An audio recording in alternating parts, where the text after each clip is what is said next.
నెల్లూరు జిల్లాలో రౌడీలు గూండాలపై పోలీసుల ఉక్కుపాదం గట్టి హెచ్చరిక చేసిన పోలీస్ శాఖ. నెల్లూరు జిల్లాలో రౌడీలు గూండాలు చైన్ స్మగ్లర్లు దొంగలకు పోలీస్ శాఖ గట్టి హెచ్చరిక జారీ చేసింది. నేరాలను అరికట్టేందుకు పోలీసులు ప్రత్యేక ప్రణాళిక సిద్ధం చేశారు. 5 క్రిమినల్ కేసులు ఉన్న వారిపై పీడీ యాక్ట్ కింద చర్యలు తీసుకోనున్నారు. ఈ యాక్ట్ కింద కేసు నమోదైతే కనీసం 1 ఏడాది పాటు కడప జైలులో మగ్గక తప్పదని పోలీసు అధికారులు తెలిపారు. 3 కేసులు ఉన్న వారిపై రౌడీ షీట్ ఓపెన్ చేయనున్నారు. ఒకసారి రౌడీ షీట్ ఓపెన్ అయితే జీవితాంతం పోలీసుల పర్యవేక్షణలో ఉండాల్సి వస్తుందని హెచ్చరించారు. పరిస్థితిని బట్టి నగర బహిష్కరణ చర్యలు కూడా చేపట్టడానికి పోలీస్ శాఖ సిద్ధంగా ఉందని అధికారులు వెల్లడించారు. ఈ నిర్ణయంతో రౌడీలు గూండాల గుండెల్లో రైళ్లు పరిగెత్తుతున్నాయి.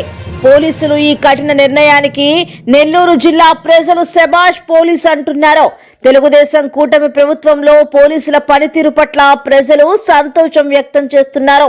నేరస్తులను ఎలాంటి పరిస్థితుల్లో ఉపేక్షించేది లేదని, నేరాలపై ఉక్కుపాదం మోపడం ఖాయమని పోలీసులు ఈ రోజు ఈనాడు పేపర్లో చేసిన హెచ్చరికలు చూస్తే అర్థమవుతుంది.